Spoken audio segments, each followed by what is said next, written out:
difficulty received a son, his affection for the son increased day by day. So this principle also operates in transcendent attachment. Just like with Krishna, Krishna didn't appear to Devaki and Vasudeva as their first child, but which child? Which child was he? Eighth child. And what happened to the other children? They were killed. Except Balaram, who was transferred, but they didn't have him. So if you had all these children one after another and they're all murdered, and then you finally have a child who lives, your attachment for that child is going to be greater. A similar principle happens with the parents of Chaitanya Mahaprabhu. So first they had what? No, before that. Before they had Vishwarup.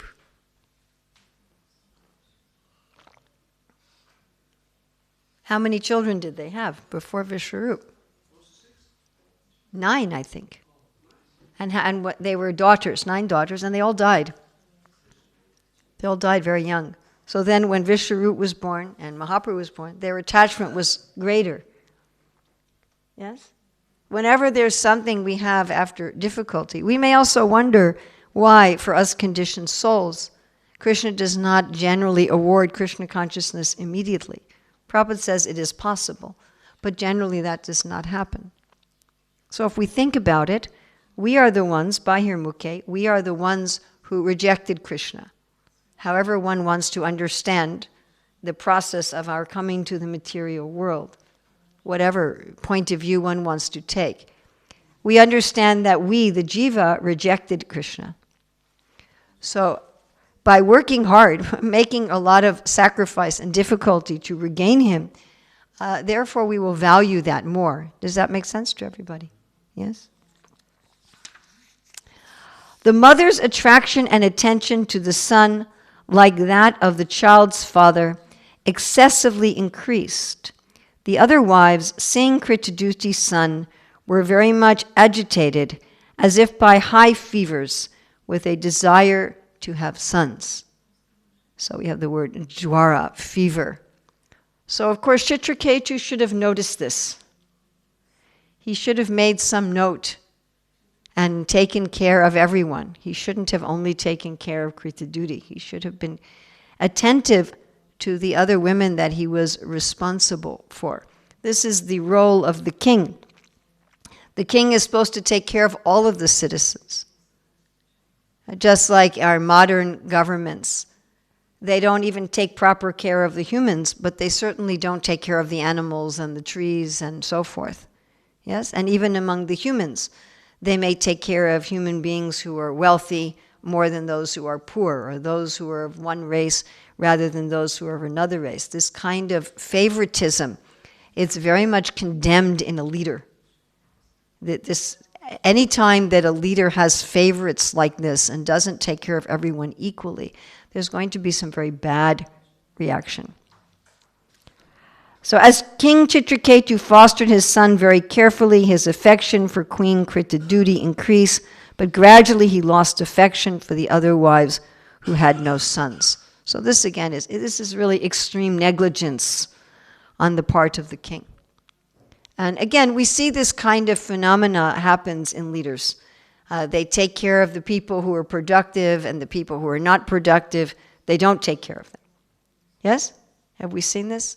Right? If people are healthy and they can work many hours, or they give a lot of money, then, we take very good care of them. Somebody gets sick or somebody gets injured or they can't give a lot of money, we don't take care of them.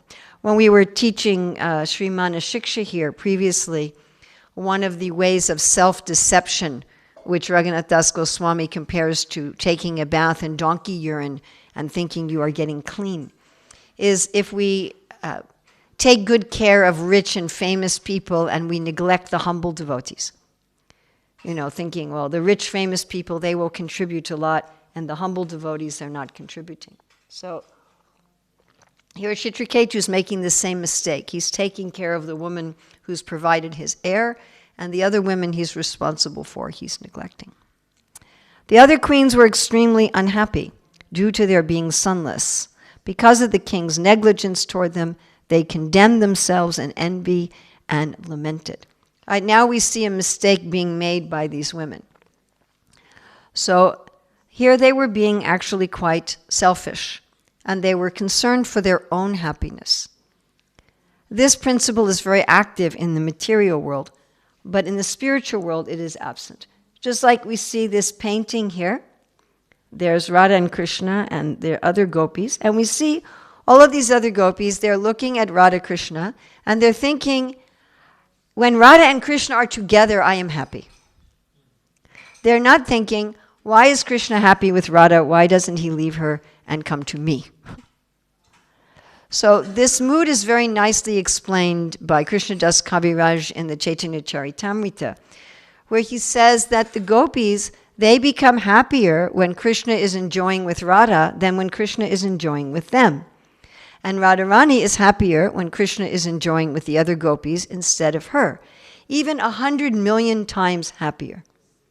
Now, of course, Krishna does not act like King Chitraketu. Krishna spends times with each of his devotees, and each of them feel that I am Krishna's favorite devotee. Sanatana Goswami explains this. Each cowherd boy is thinking, I am Krishna's favorite. Right? Each blade of grass, each flower, Krishna has a relationship with everyone. It's not that Krishna's with Radharani and these other gopis are neglected like King Chitraketu did. But the mood of the pure devotees is very different from the mood of these queens. The mood of all of the devotees in Vaikuntha, not just the gopis, but all the residents of Vaikuntha, which is very beautifully explained in the 3rd canto, is they glorify the service of the other devotees. And they're pushing for the other devotees to be with Krishna. So there's no malicious envy.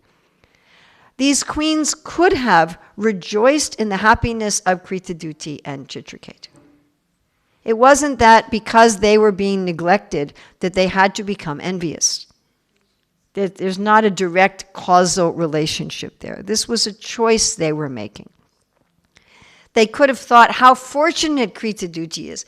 And now we're seeing if they really loved their husband, Chitraketu, if they actually loved their husband, they would be happy for his happiness, isn't it?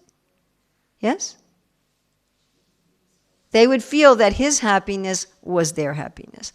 And to be very honest, if they had this mentality, he probably would have also been more inclined towards them. So not that he's not at fault here. He's definitely, the king is severely at fault here. He's making a very grave mistake. But the queens are also making a mistake. You know, whenever we see somebody's happiness, if we become envious and we think, why aren't I getting that happiness? Then that person will be less inclined to be friendly towards us because we have an envious attitude toward them. This is just natural. And this is true in all of our human relationships. You know, if somebody distributes more books than we do or donates more money or something, and people are praying, oh, you've done so wonderful, and we're thinking, why aren't I getting any praise? Why aren't I getting any glorification? But instead, if we think how wonderful that this devotee is getting glorified, how wonderful, and we become happy in their happiness, then the way things work, the way the laws of nature work, the way that Krishna's reality works, is that then we will also feel satisfied.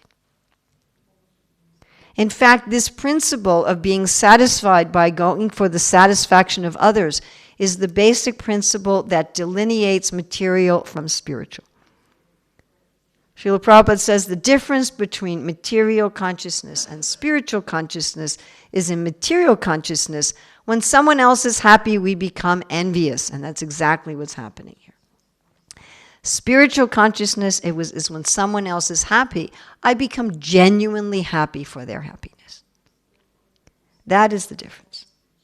And that can be done by all of us in all of our relationships, whether it's in our marriages, with our children, with our parents, with the other devotees, with anybody. And this basic idea of envy, that, I hate others' happiness, especially if I don't have it. If you become rich and I am still poor, then I hate you. Right? I mean, if you're rich and I'm rich, I am okay as long as I'm a little richer. Right? If I have a little bit more money, if my spouse is a little bit more beautiful, then that's okay.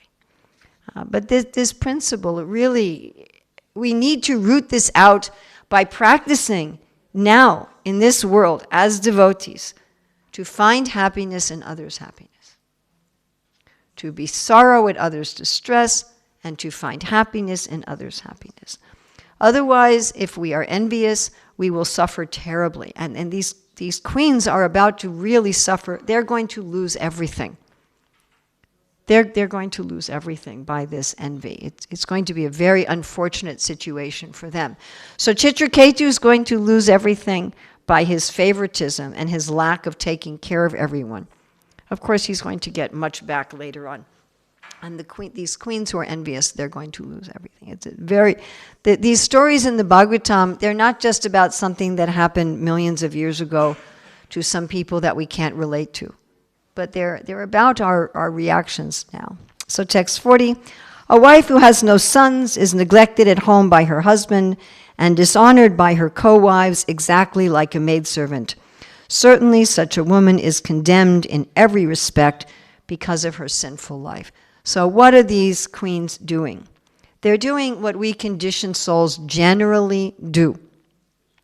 When something happens to us that we don't like, we start thinking and thinking and thinking and thinking and thinking of so many reasons why we are justified to do what we want to do. So these queens are about to commit murder, and they want to justify their murder. They want to make it seem like it's okay. So they're giving themselves these arguments. And all of us do that. When we are emotionally hurt, when we are having some negative emotion, these queens are going through this envy, lamentation, grief. I wasn't treated fairly. And it's true, they were not treated fairly. But I wasn't treated fairly, and they're angry, and they're envious, and they're grieving. And they want to hold on to this anger and envy and grief. And so they're giving themselves all these reasons to keep these emotions within their mind and body. They're saying, my husband's neglecting me. My co-wife, she's treating me like a servant. I'm condemned and sinful. And this is how the mind works. If we feel that someone disrespects us, if we feel that somebody has hurt us in some way, and we get these emotions going through our body, then we tell ourselves these stories so that we can hold on to these emotions. What is the devotee supposed to do when somebody dishonors us? And these queens have been dishonored. There's no question about it. Chitraketu acted wrongly, and he dishonored them. What should they do with these emotions going through their body? Anybody have any idea? What are we supposed to do? Huh? Transform them. Okay. How would we transform them?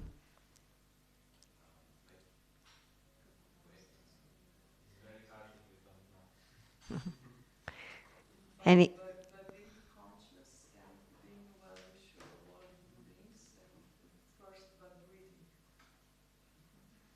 Okay, that's a good strategy, but that may also give us another problem.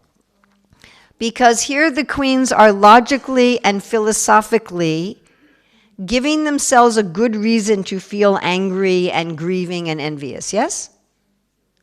We can also try through logic and philosophy to try to give ourselves a good reason not to feel angry and envious and grieving. Well, everything is Krishna's desire. This must be my karma. You know, I should be nice to my husband even though he's not being nice to me. So they could use that. They could also use logic and philosophy to try to talk themselves out of their emotions. But what would that do? That simply pushes the emotions down. You understand? And this is the way we materialistic people, or I as a materialistic person, tend to act. When some strong negative emotions come, we tend to talk ourselves into keeping them, or we talk ourselves into repressing them. But what does Krishna say we should do? We should become free from attachment and aversion. He says, one who does not hate illumination, attachment, and delusion when they appear, nor long for them when they disappear. Such a person conquers the modes of material nature. So far better if the queens had said, oh, envy, anger, grief has entered my mind and body. Well, that's natural. Kritaduti had the son and I didn't, and my husband is neglecting me. These are natural emotions, but I am not this body. I am not Chitraketu's queen. I am not Kritaduti's co-wife. I am not even a woman. I am not even a human. I am a soul. And these emotions, they will come and they will go. Like the ocean, that when the river comes, it just lets the river come. Or you can think of it like a tree, and this storm cloud comes and it passes, and the tree remains tolerant. So the devotee neither holds on to these emotions in attachment, nor tries to push them away in aversion, but simply lets them come and go as an observer. Let's look at Prabhupada's purport to text 40.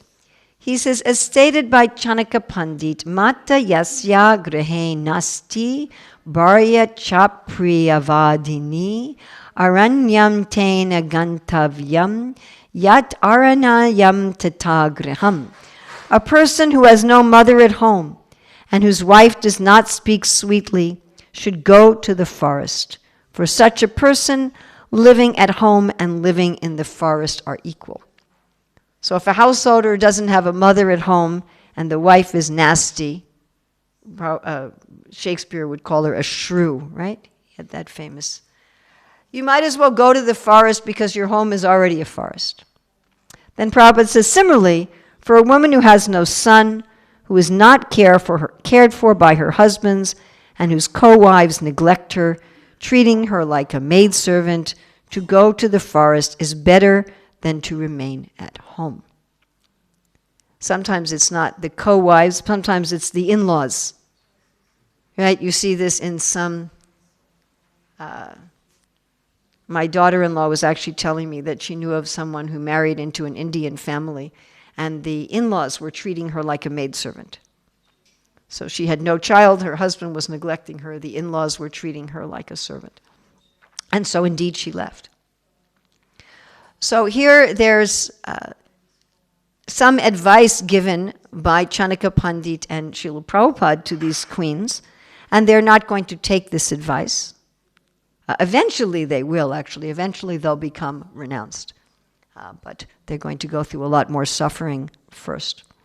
So the advice to them is, if you cannot stay in this situation and be happy, then better you become renounced. If your situation is so miserable, then better you renounce your grihastha life. Now, of course, nowadays what this would mean to people is simply get into another grihastha life. Right?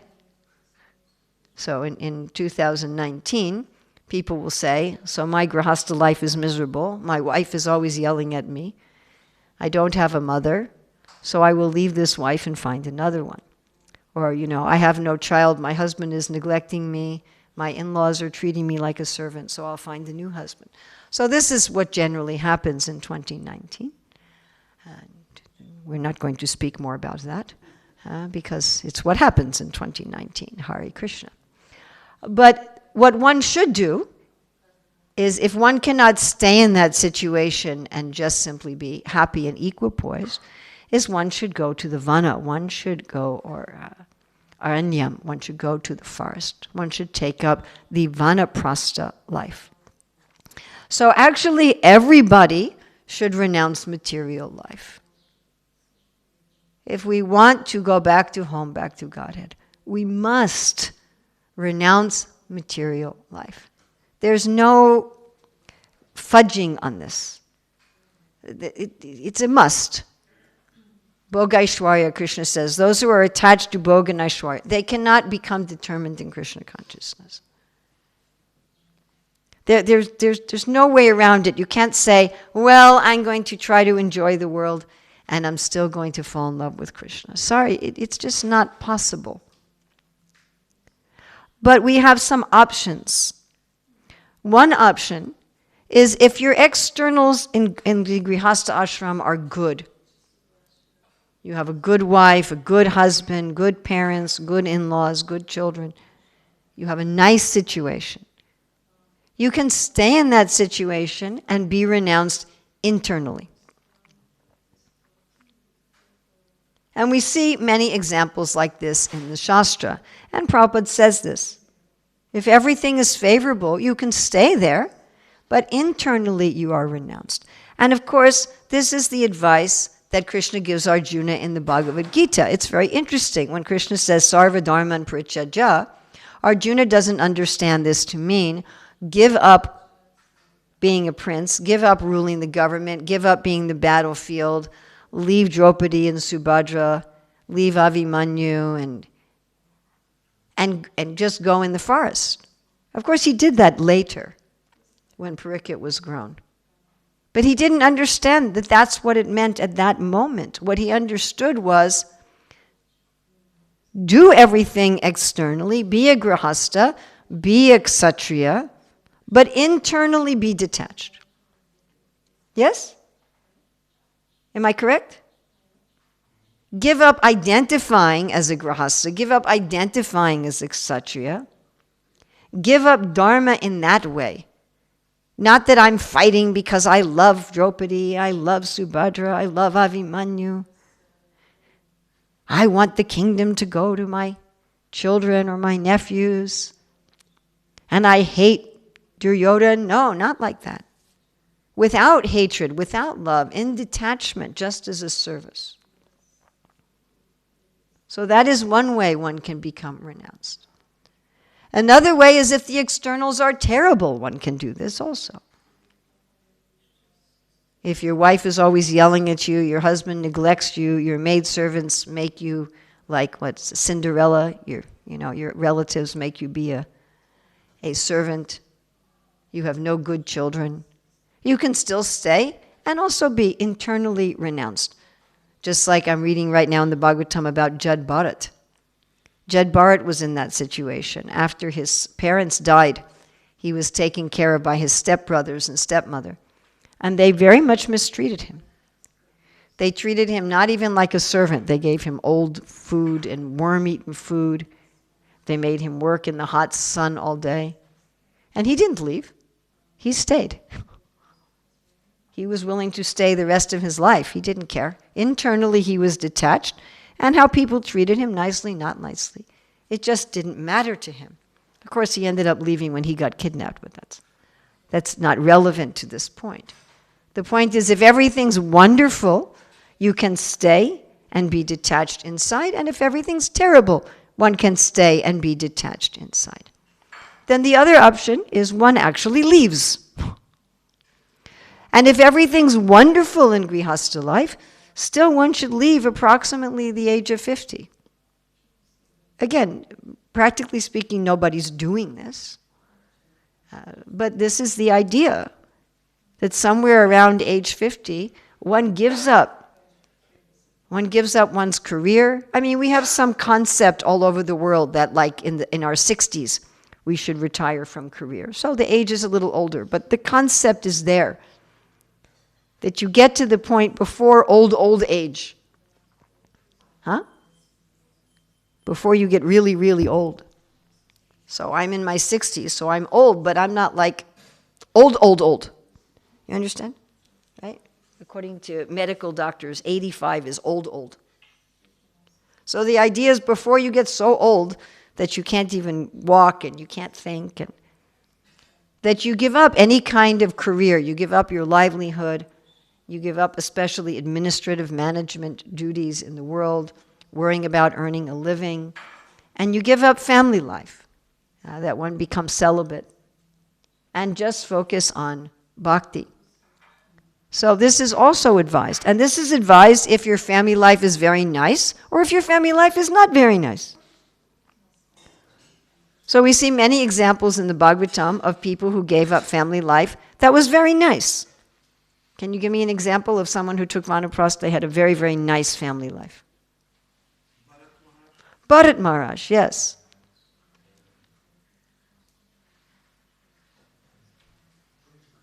Huh? What? Oh. Someone else? An example?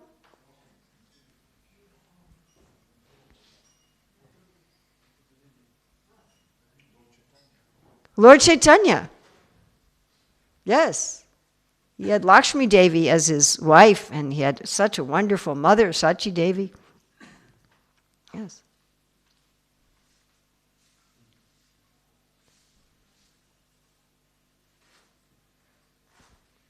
King Priyavrata is another interesting example. He married Bahirshmati. He had another wife whose name isn't given. But he was very, very much in love with Bahirshmati. I mean, it's said that their love was constantly increasing. It was an extremely favorable grihastha life. And he had wonderful, wonderful children. So a wonderful wife, wonderful children. But still, at a certain point, he said, no, time to give the kingdom to my children and to go to the forest. And then we have the example that if your household life is miserable, you can go to the forest, which is Prabhupada's advice for these queens here, which again, they're not going to take at this point, which is too bad. If they took that advice, then we would not have this catastrophe coming up. Can we think of another example of people who, there was a problem and they renounced? Srila Prabhupada. Srila Prabhupada gave up his household life because his wife was a problem. Some other example.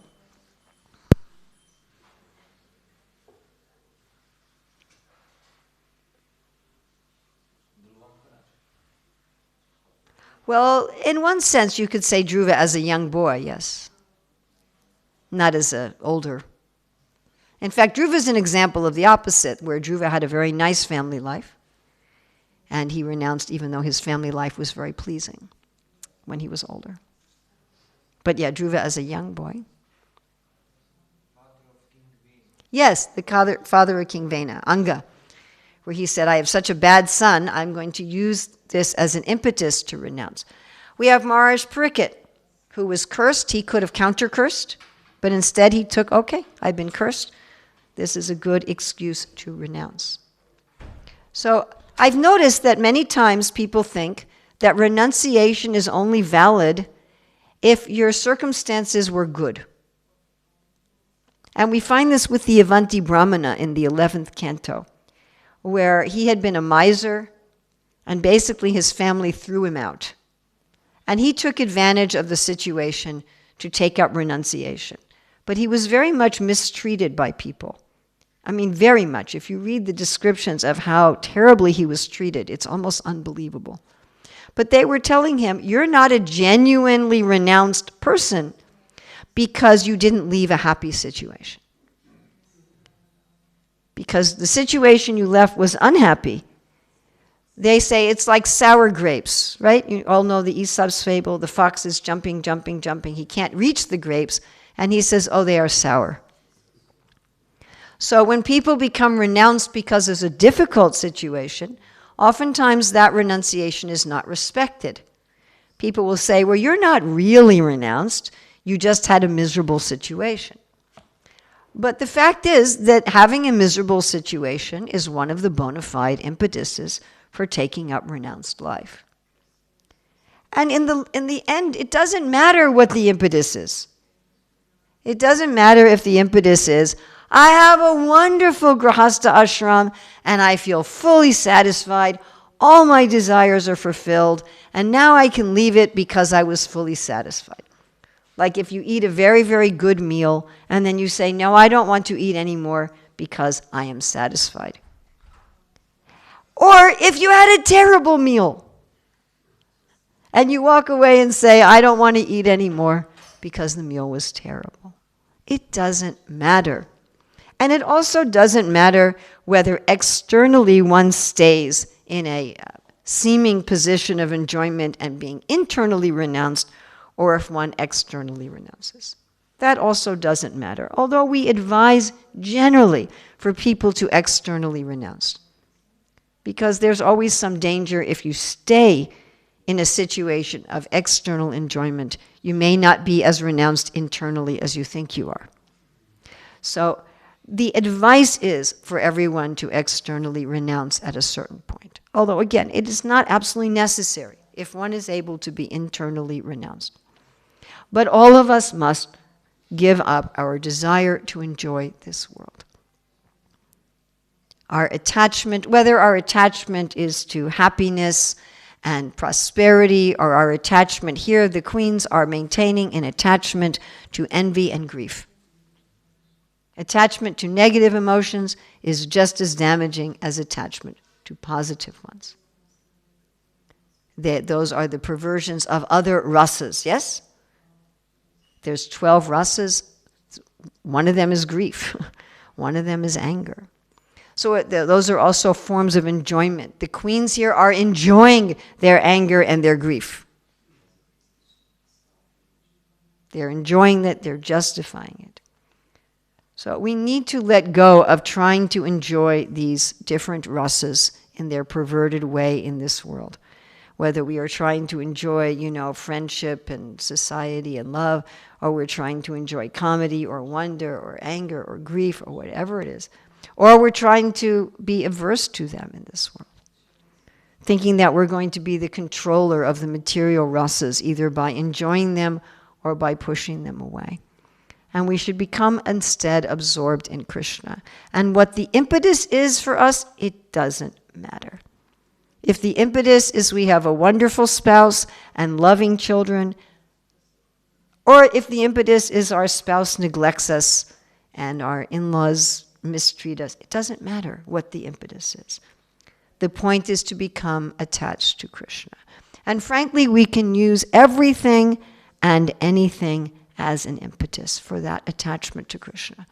We can see the wonderful things, the good things in life. If we have good health, if we have lots of money, if everybody treats us nicely, we can see that as an impetus to become attached to Krishna. And if our body is breaking and people are yelling at us and we're being mistreated and we're being cheated and neglected, we can use that as an impetus to surrender to Krishna. So that is what we must do, and not make the mistake of these examples are given in the Bhagavatam. We're given good examples and bad examples, and not make the mistakes that are being made here by these personalities. So questions, comments, additions, subtractions? Yes? Thank you. Does this mic go to the internet, or do I still have to? It does. I don't have to repeat. Okay. Thank you for the lecture. I have a question regarding renunciation. Are there any basic psychological needs that, when they are not met, make you render you incapable of renunciation? So first they have to be met, and then person will be able to renounce. Is there some basic must psychologically for a human being? That is a very deep question that you just asked. I think I get many questions all over the world, and that was up there with one of the best. That was a very, very deep question. So is there some kind of need that without having met that, renunciation is not possible? I'm seeing people that try to renounce. I'm sorry. Yeah. Don't forget the people on the internet. Yeah. What is people? That's why you're using the microphone. Yeah, I'm sometimes I see people that are emotionally very, I mean, including myself probably, but I see they're emotionally very, very starving somehow, and they try to renounce and they don't do it properly. I see they are going in some No, what you were direction. saying is very important, and your point is why that in a civilized society most people get married. And they are supposed to have a satisfying and fulfilling marital life. So if we were to recreate a civilized society, most people would get married before they were 20 or 22 years old. Most people would marry when they are teenagers. And then they would have the support of their family and the community and the society to have a happy marriage life. So that by the time they got old enough to renounce, they felt that their psychological needs were satisfied. And they'd be able, if their mind would say, they'd say, oh, you already had that. You already had that. And I've personal experience that when this works properly, it's very powerful. That when the mind says, oh, don't you want a man? Don't you want a woman? Oh, I already had that. It had good things, it had bad things. I don't need it anymore. Like they say, been there, seen that, done that. They say, been there, seen that, done that. In other words, I've already experienced that. I was, many years ago, I was flying it was on Turkish Air, which I just flew on yesterday also. But anyway, they had an advertisement for the airline. And it was showing I assume they were famous people, I don't know who they are. But these famous people flying Turkish Airlines to all different parts of the planet, they were showing on the movie in the airplane. And I'm looking at this and thinking, I went there, and I've been there, and I've been there, and I've been there. I thought, I haven't been there, and I've been there. And I thought, I'm finished now seeing this planet. I thought, now I have to go to some other planet. So yes, it's a fact that when our needs are psychologically satisfied at the proper time, in the proper way, it is much, much, much easier to take up renunciation because the mind is peaceful. That's true, and therefore this is the system of ashram. But we also find that that is not absolute. We find that those in the Bhagavatam and in Chaitanya Charitamrita who renounced the world not when they reached a point of satisfaction, but because some conditions were there that showed them you're not going to be satisfied. If these queens were intelligent, they would understand we married the wrong guy. This man is not a responsible, good husband. He's neglecting us. We didn't do anything wrong at all, and he's neglecting us. This is an indication from the Lord that we are not meant to be happy in family life, in this life. In fact, that's the conclusion they come to later, after they kill the child and so forth. They come to this conclusion, this is just not our karma to have a happy married life. And they do become renounced.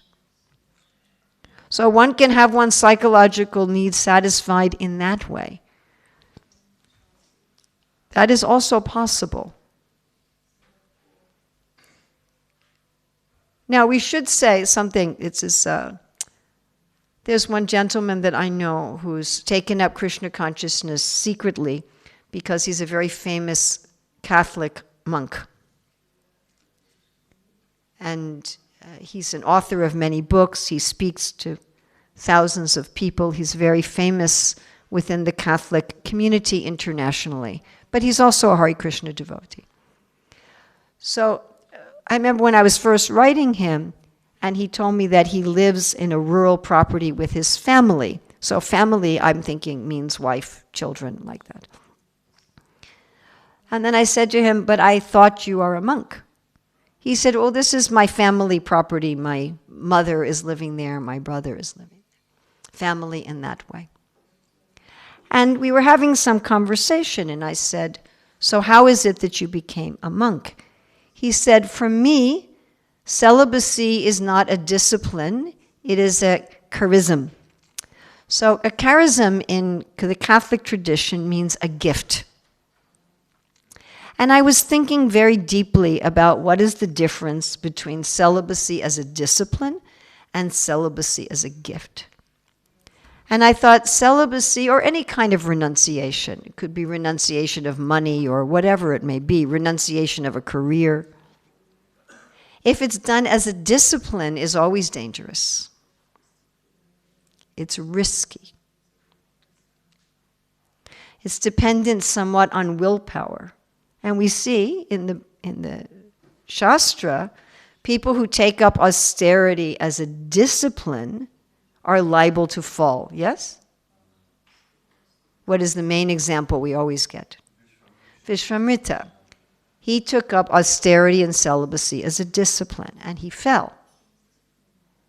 Twice. Once to lust with Menaka and once to anger with Ramba. But those who take up renunciation as a gift, they don't fall. So whether one becomes renounced because one's psychologically satisfied, or whether one becomes renounced that in spite of being psychologically not satisfied, one sees that this is the will of God. It is the will of God that I am not meant to have this desire satisfied in this life. Who of us gets all of our psychological needs fully satisfied materially? Please show me this person. I have not met this person. All of us have some, especially in Kali Yuga. Maybe in other ages people did, but in Kali Yuga, we will have some physiological, psychological, emotional, intellectual need that does not get satisfied despite our great efforts to satisfy it. Am I correct? Does all of us have something here that we like, why don't I get that? And if we can see this is the will of the Lord. So my advice always to people, if they want to take up renunciation, is to ask for a gift. To ask for the Shakti. Not to try to take it up as a discipline, but to be empowered. And Krishnadas Kaviraj says that for one who meditates on Sri Chaitanya, even very difficult things become very easy. And if we don't meditate on Lord Chaitanya, even very easy things become very difficult. Very often, I mean it happened again recently, but it happens to me very often, that somebody will come to me and say, I don't know if I should marry or be renounced. Usually such persons are already in their late 30s or 40s. Sometimes they've already been married previously. And I always say, you go to the Lord and you ask, if I need to be married, please send me the proper person and let it be in Krishna consciousness. And if I'm going to be renounced, please give it to me as a gift.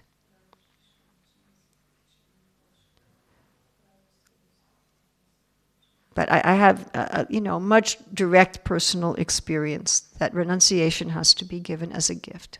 Otherwise, it is unstable. Even being given as a gift, one can misuse a gift. I mean, one can throw away a gift. We still have some personal responsibility. And when Krishna gives renunciation as a gift, it doesn't matter if on the material level some things were not satisfied. And if we insist, I have to get all my material needs satisfied before I renounce, I don't know, it may take a long, long time, especially at this point in human history, at this point on the planet. It may be bahunam janmanam ante kind of thing. If one thinks, I need to have closure for all my material desires, I have to have closure on all the relationships I've had for the last 300 lifetimes. Then we become like Amba. She didn't want to take up Krishna consciousness until she had been the cause of the death of Bhishma. She had to have that satisfied, and so she wasted 3 lifetimes in this rubbish.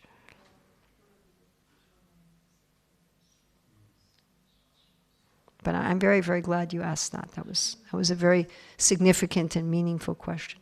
So it's after 9. Should I stop now? Take another question or stop?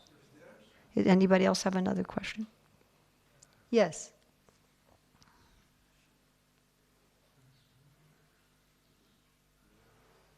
There's probably a switch somewhere. Okay. Okay. Okay, so my question is, we were mentioning also Bharat Maharaj. So I'm wondering, like Bharat Maharaj, he was already on the stage of Baba, but he fell anyway.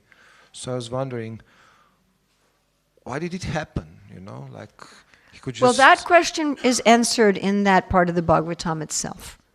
It's at the end of the story. Prabhupada said it happened because when the deer came, that Bharat did not consult with his guru. That he acted independently. And if you think about it, Bharat was the king. He was a Kshatriya. And his mood as the king was to protect the citizens. Unlike Chitraketu, who protected the queen who had a son and didn't protect the other queens. So Bharat was a king who protected all of his citizens equally. So he also felt that he was supposed to protect the deer. So he had retained some of this abhiman, some of this ego of being a Kshatriya. He hadn't fully let it go. But the main reason is that he didn't consult with his guru. But maybe there's some psychological reasons also. Like that's not explained. What's explained is that he was at Pulaha ashram. He was at the ashram, but he didn't consult his guru. I mean, we are supposed to take the protection of the other devotees. You know, the society of the devotees. We're supposed to inquire confidentially and hear confidentially. And, you know, even at a very high stage, there's still some pride in Baba. As I say, even if we're given a gift, we can throw it away. It's not that we ever become a robot. And that protection is absolutely guaranteed no matter what we do. You know, if someone gives you a gift of armor and you put it in the trash. It's like, you know, at initiation we're given our beads, we're told to chant 16 rounds, but if you don't chant your 16 rounds, what can you do? So the possibility is always, we always have the choice to turn from Krishna. It's not that the residents of the spiritual world lose that option. The option is always there. And I see that story with Bharat is to remind us the option is always there. We should never get to a place where we think, oh, you know, I can do whatever I want. But we should take care of our relationship with Krishna very carefully. I mean, one does get to a point where fall down has to be very intentional. You know, for a beginning devotee, fall down can happen, you know, at least on a subtle level 100 times a day, without them even realizing it.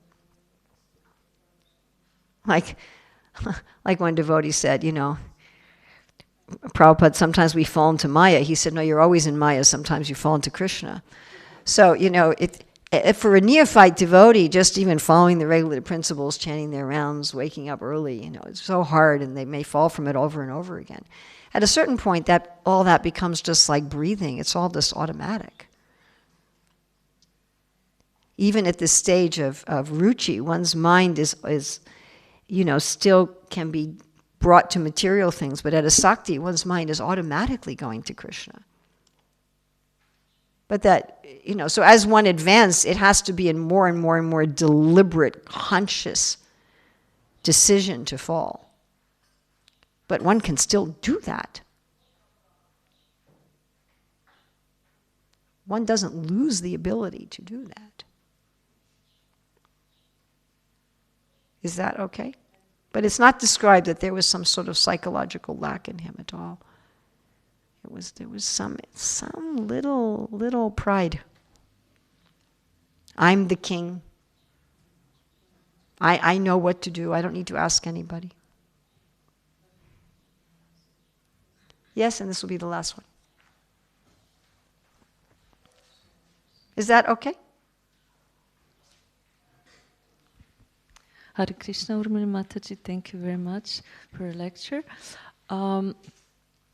Regarding these psychological needs that Urgar Prabhu was asking, once you mentioned in a lecture that sometimes ladies have this basic biological need to become mothers, to have a family, and you said that a desire to have a family, it's not a sinful desire. And also Prabhupada mentioned that ladies in society, in Vaishnava society, should be protected as, you know, from husband, and should be kind of supported in this way. So how can we understand when this desire to have a family is sometimes in a society treated as if a woman has a Prajapati syndrome or something? Well, And that's very unfortunate. I mean, I think when Prabhupada talked about establishing varnashram, the ashram part, yes. is a recognition that our basic biological drives are to have a place in a sane society. To denigrate somebody, it's like denigrating somebody for wanting to eat. You know, saying, how can you possibly want to eat? What is wrong with you? You know, so it's ridiculous. If we had a good, stable, God-conscious society, then most people, most of the time, would have these basic biological and psychological needs taken care of at the proper time. And that's what Krishna wants. Also our need for a career, a satisfying career. If we had a sane society, a God-conscious society, people would be established in a career by the time they were 20 years old. A career that was in line with their nature and giving them honest work. And it's a great misfortune that we don't have a society where there's Varna Dharma, where people have a satisfying career at a young age, and where there's Ashram Dharma, where people's natural biological needs at the proper place in the life cycle are being taken care of.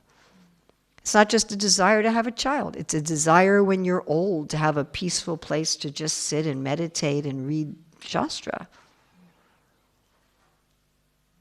And it's a desire when you're young to be able to learn actually valuable things in a peaceful atmosphere. So it's the desire to be a brahmachari, to be able to actually study and be maintained by the society when one's young and learn something valuable. Then when one's young, the desire to have some income and some home and a spouse and children and a satisfying career, and the desire in midlife to move away from things and let things go and travel, and the desire at the end of life to just be peaceful and prepare for death and engage oneself in purification. Each of these desires at the different stages of life are actually part of our biology and psychology. And very frankly, we don't facilitate any of them. It's not that we don't just facilitate women having babies. We don't facilitate retiring. We don't facilitate purification at the end of life. We don't facilitate young people engaged in study. I mean, we basically do a lousy job completely in all of these things. So we are very, very lucky that bhakti is independent. Bhakti is independent. If your life materially is wonderful, if your life materially is terrible, if your life materially is somewhere in between, you can still engage in Mahaprabhu's movement and Kevalananda Kanda and become in ecstasy and go back to Godhead. Jai Hari Bol. But we also do have a mission as followers of Srila Prabhupada to try to create a sane society. That is part of our mission. Because unless we create a sane society, asking people just to take up bhakti from any position is very difficult. And many of us in our Hare Krishna movement struggle with this a lot. So this is just like I was praising the temple room. And I noticed you changed the heating system also. The heaters used to be over there. So, you know, you've made a much more favorable temple room, a much nicer floor, wonderful pictures, the heating system. So you don't have to do that. We could all just chant Hare Krishna in the middle of the street. But that, that's more difficult. But if someone says, oh, you want to have a room with a roof? Why aren't you satisfied just chanting Hare Krishna in the middle of the street? So this is not very reasonable. Thank you very much. Srila Prabhupada Ki Jai.